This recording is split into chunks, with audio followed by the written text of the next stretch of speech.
pourquoi nous les Africains nous sommes si peu nombreux dans les métiers de la tech, dans les sciences en général. Donc c'est une réflexion que nous allons partager dans cette vidéo. Mais avant ça, j'aimerais te annoncer une très très bonne nouvelle. Ce samedi, vous savez qu'on fait les lives en fait sur la chaîne YouTube tous les samedis à 21h30. Et ce samedi, je serai accompagnée d'un jeune entrepreneur, un béninois, qui en fait a su allier le business et la science. Et spécialement, en fait, notamment le spatial et les énergies renouvelables. Donc, c'est vraiment quelque chose d'extraordinaire. Quand j'ai découvert ça, il m'a montré un peu son travail et j'ai dit là, il faut absolument que tu passes sur la chaîne parce que moi, déjà, sur cette chaîne, à part parler business dans l'agriculture, c'est aussi promouvoir, on va dire, les femmes, promouvoir les nouvelles technologies. Dans tous les domaines que ce soit, il faut qu'on soit vraiment nombreuses et nombreux en tant qu'Africains à pouvoir se lancer là-dedans parce que c'est l'avenir de demain. Et non pas qu'il n'y ait pas des pépites dans les nouvelles technologies, dans le spatial et des personnes, des Noirs qui font des choses intéressantes. D'ailleurs, tout à l'heure, j'ai découvert en ouvrant mon profil de LinkedIn une jeune Camerounaise qui vient d'avoir un post-doctorat pour son post-doctorat donc au NASA JPL. Le JPL, c'est quoi? C'est le James Propulsion Laboratory. C'est un laboratoire américain financé par la NASA qui en fait travaille sur des sujets spatial en gros. Donc on peut avoir l'océanographie, donc tous les gros sujets spatiaux que les Américains travaillent en ce moment en collaboration aussi avec certaines agences spatiales européennes. Donc moi j'ai fait des études là-dedans dans le domaine spatial et donc dès que j'ai vu on va dire ce poste là, donc elle a fait un interview dans un magazine. Je l'ai suivi sur LinkedIn et donc j'ai parcouru l'interview et donc son profil m'a vraiment inspiré. Donc elle s'appelle Christelle Babette-Chonon, donc peut-être que vous la connaissez. Moi je l'ai découverte aujourd'hui et je n'ai pas hésité un seul instant à lui envoyer un email comme ça pour pouvoir avoir une collaboration pour qu'elle puisse passer sur la chaîne pour partager son parcours, partager son expérience, parce que je pense que c'est les profils comme ça qui permettent en fait à nos jeunes femmes de pouvoir rêver grand. Et je pense qu'elle a vraiment su rêver grand et c'est super génial.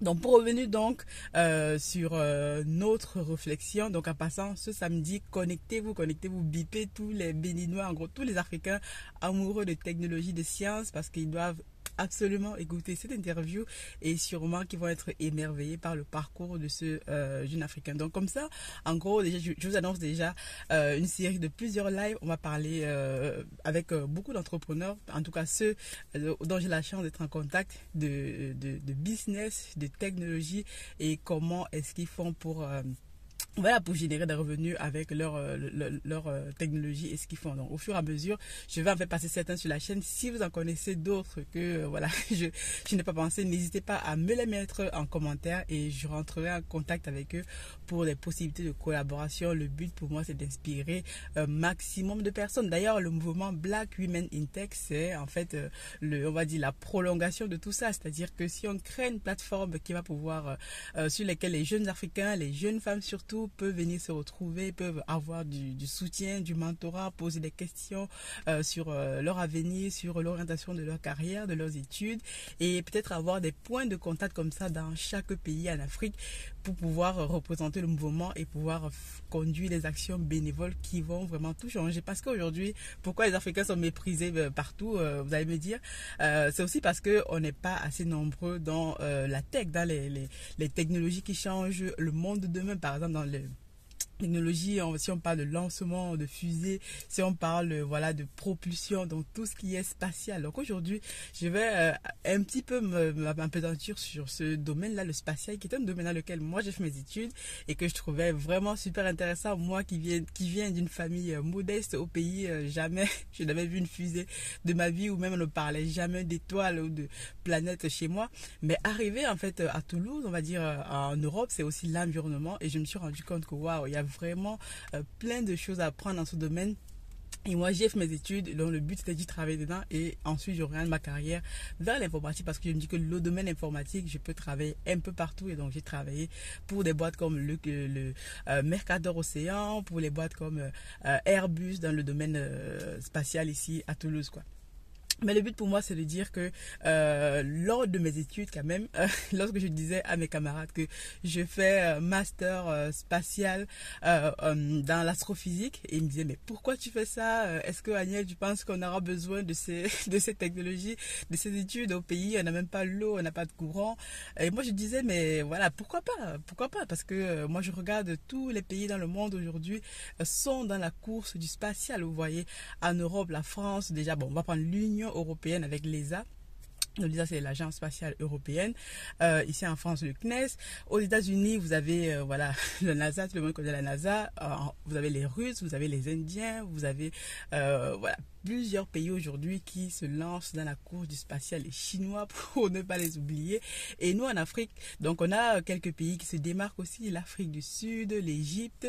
Mais en Afrique noire, en gros en Afrique noire particulièrement, on n'a pas, peut-être le Nigeria, mais il me semble que le Nigeria a déjà des agences spatiales ou travaille sur des programmes de lancement de fusées par exemple, de satellites plutôt, mais en fait il faut qu'on soit assez nombreux là-dedans et le but pourquoi c'est de pouvoir promouvoir ça dès le jeune âge, dès le bas âge. Vous savez, les enfants quand on leur demande qu'est-ce qu'ils veulent faire dans la vie, qu'est-ce qu'ils veulent, voilà, d'aucuns veulent être pilote, mais parfois c'est l'environnement en fait qui est un frein. C'est aussi les laisser rêver grand, et donc si on laisse les enfants rêver grand, on va dire dans l'environnement ici en Europe, les enfants ont le temps de rêver, on les dès le bas âge quoi. Du coup on les met dans un environnement qui va leur permettre plus tard de pouvoir réaliser leurs rêves. Et donc la plateforme que moi je veux du coup créer, c'est mettre en place avec votre soutien, votre aide, c'est donc de pouvoir aider d'autres jeunes africains, promouvoir les sciences, les technologies, voilà tout ce qui est nouvelle technologie, parce que c'est là dedans que nous devons être. Nous ne devons pas être dans voilà les études voilà pour être par exemple avocat, pour des études de psychologie, voilà c'est très très bien, il y en a beaucoup, il y en a déjà beaucoup, mais le but pour nous c'est d'orienter nos enfants, en tout cas la future génération qui arrive, à pouvoir se lancer dans ce type de métier, parce que si nous créons une plateforme comme celle que je vous annonce, la Black Women in Tech, c'est que dans chaque pays en Afrique, il y aura peut-être un point focal, voilà c'est aussi le sujet des personnes bénévoles comme ça, des jeunes, des étudiants qui voilà sont déjà dans ces domaines-là, mais qui sont voilà qui veulent accompagner aussi d'autres enfants, d'autres étudiants à pouvoir faire les mêmes études qu'elles, ou leur donner plutôt envie de faire ces études-là. Donc nous en fait Africains, on prend ça comme de la rigolade, on se dit oui c'est pour les autres, mais vous imaginez si on laisse ces domaines-là aux autres, c'est que nous-mêmes en fait on ne sait pas vraiment, on ne comptera jamais dans le game. Donc là où on prend les décisions, vous savez, quand Elon Musk aujourd'hui avec son entreprise SpaceX lance des satellites réutilisables et tout, c'est vraiment une technologie qui compte. Ça veut dire qu'aujourd'hui on ne peut pas compter sans lui dans tout ce qui est lancé de fusée quoi. Donc c'est un peu ça la réflexion que je voulais avoir avec toi dans cette vidéo. Donc dis-toi que si tu connais des personnes, si tu connais des jeunes entrepreneurs, ou alors même pas des jeunes passionnés de technologie comme moi, ou même des plus âgés, et qui ont envie comme moi de faire changer les choses en Afrique, parce que c'est le continent de tous les rêves, tous les fantasmes, c'est encore le continent de toutes les possibilités. Donc n'hésite pas donc à me mettre tout cela en commentaire. Donc moi je vais continuer à parler du mouvement, à pouvoir promouvoir ce mouvement. Le but c'est qu'on soit absolument nombreux à pouvoir y participer de façon bénévole, 1h30 par-ci par-là. Et donc j'ai reçu voilà des encouragements dans ce sens, mais une ou deux, trois personnes m'ont contacté, et je trouve que ce n'est pas assez. Si on veut faire quelque chose, un mouvement qui est grandiose, il faut qu'on soit absolument nombreux dans ce type de mouvement. Donc voilà, donc je vous demande pas de faire de venir donner vos sous, mais de mettre ensemble nos idées, de mettre ensemble voilà nos différences pour pouvoir créer quelque chose à notre niveau qui va faire changer le game. Donc toutes les grandes activités, toutes les grandes entreprises commencent toujours par une idée. On commence petit, et au fur et à mesure nos générations vont prendre sûrement le sujet, et au fur et à mesure, même si notre génération si on ne fait rien du tout, et ben qu'est-ce qu'on va dire en fait? Le but pour nous c'est de pouvoir laisser quelque chose à l'humanité, à nos enfants. et ensuite de pouvoir être fier. Donc demain après-demain, on te dira qu'est-ce que tu es venu faire sur cette terre. Au moins tu diras que j'ai participé à un mouvement, j'ai contribué à ça, à ça, à ça. Et moi, c'est aussi mon but à travers cette chaîne. Nous serons nombreuses dans le business, dans l'entrepreneuriat, dans les technologies et aussi dans autre chose. Donc, j'espère que cette vidéo va faire sens pour toi.